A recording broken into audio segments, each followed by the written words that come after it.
যখনই প্রেমের কথা আসে সবার প্রথমে আমরা মনের মধ্যে একজন নায়ক আর নায়িকার ছবি এঁকি নিই। কি আপনাদের সাথেও ঠিক তাই হয় না? কিন্তু প্রেম কি কেবল নায়ক নায়িকার আকর্ষণের বন্ধন?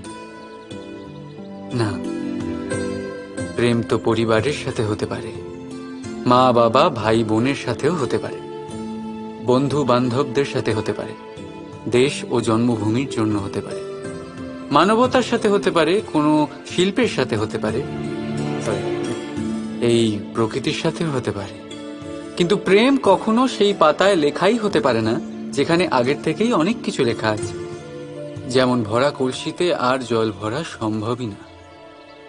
যদি প্রেমকে পেতে হয় তাহলে মনকে খালি করতে হবে। নিজের ইচ্ছে, নিজের সুখ সব প্রেমকে সমর্পণ করতে হবে। নিজের মন থেকে লাভ ক্ষতি সরিয়ে দাও, তবেই প্রেম পাবে। আর মন প্রসন্ন হয়ে বলবে, রাধা রাধা।